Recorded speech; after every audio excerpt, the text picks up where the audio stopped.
എല്ലാ ദിവ്യാത്മാക്കൾക്കും വിനീതമായ നമസ്കാരം. ഈ പ്രപഞ്ചാനുഭവവും ആത്മാനുഭവവും തമ്മിൽ വളരെ വ്യത്യസ്തമാണ്. പ്രപഞ്ചാനുഭവം ഇന്ദ്രിയങ്ങളെ കൊണ്ടറിയപ്പെടുന്ന ഒരു പ്രതിഭാസം മാത്രമാണ്. എന്നാൽ ആത്മാനുഭവമാകട്ടെ ഇതിൽ നിന്ന് എത്രയോ വ്യത്യസ്തമാണ്. അതിനാൽ ആ അനുഭവത്തെക്കുറിച്ച് പറയുന്നു.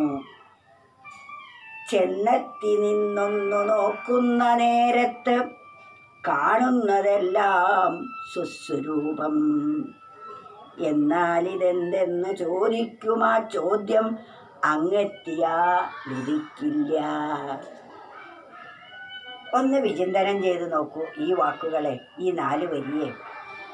ചെന്നെത്തി നിന്നൊന്നു നോക്കുന്ന നേരത്തെ ആ പരമ കൈവല്യാവസ്ഥയിൽ ഒന്ന് നോക്കിക്കഴിഞ്ഞാൽ, അവിടെ എത്തിയാൽ, ആ അനുഭൂതി തലത്തിൽ നാം എത്തിക്കഴിഞ്ഞാൽ, അത് അനുഭവിക്കാൻ തുടങ്ങിയാൽ, അതാണ് ചെന്നെത്തി നിന്നൊന്നു നോക്കുന്ന നേരത്ത് ആ അവസ്ഥയിൽ എത്തിക്കഴിഞ്ഞാൽ കാണുന്നതെല്ലാം സ്വസ്വരൂപം.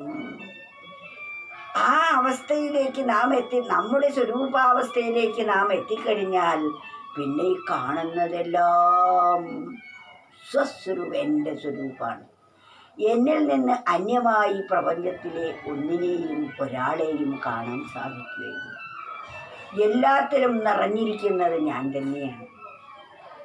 എന്നിലുള്ള അതേ ശക്തി ചൈതന്യമാണ് സർവത്തിലും നിറഞ്ഞിരിക്കുന്നത് എന്ന ബോധമാണ് അപ്പോൾ നമുക്കുണ്ടാവുന്നത്.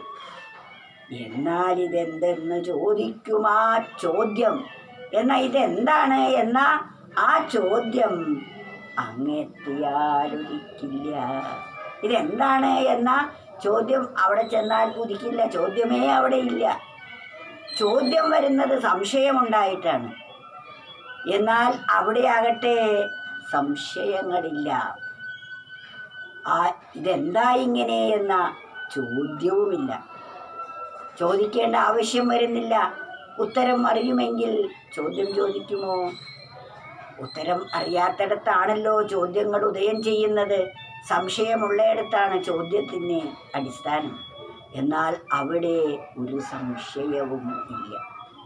യഥാർത്ഥമായതെന്തോ അതായിത്തീരും താൻ എന്ന വാസ്തവം.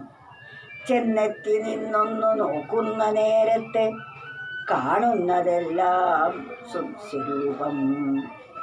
എന്നാൽ ഇതെന്തെന്ന് ചോദിക്കും ആ ചോദ്യം അങ്ങെത്തിയാൽ ഉദിക്കില്ല. ഇതൊന്ന് മനനം ചെയ്ത് നോക്കൂ. അപ്പോൾ നമുക്ക് നമ്മുടെ യഥാർത്ഥമായ പ്രകൃതം എന്താണെന്ന് മനസ്സിലാവും. അവിടെ പരിപൂർണ സംതൃപ്തിയാണ്. അവിടെ അസംതൃപ്തി എന്നൊന്നില്ല, ആനന്ദമില്ല, ഭയമില്ല. പരമമായ നിർവൃതിയും ആനന്ദവും മാത്രമേയുള്ളൂ. അതിന് തുലനം ചെയ്യാൻ ഈ ലോകത്തിലെ ഒരനുഭവങ്ങൾക്കും സാധ്യവുമല്ല. അതുല്യം എന്ന് പറയുന്നത് അതാണ്. നിരതിശയം എന്ന് പറയും. അതിനെ വെല്ലാൻ മറ്റൊന്നില്ല. എന്നാൽ ഇതിലെല്ലാം ഉപരിയാണത്. അതുകൊണ്ട് നാം വീണ്ടും വീണ്ടും നാം അതിനെ മനനം ചെയ്യണം. ചെല്ലുന്ന പോലല്ല പിന്നുള്ള അനുഭവം, ചൊല്ലുവാനാണ് വൈഷമ്യം. ചെല്ലുവോരാരും തിരിച്ചു പോരില്ല, പിന്നുള്ളതെന്താണതായിത്തീരും. ചെന്നെത്തി നിന്നൊന്നു നോക്കുന്ന നേരത്തെ കാണുന്നതെല്ലാം സ്വസ്വരൂപം. എന്നാൽ ഇതെന്തെന്ന് ചോദിക്കും ആ ചോദ്യം അങ്ങെത്തിയാൽ ഉദിക്കില്ല.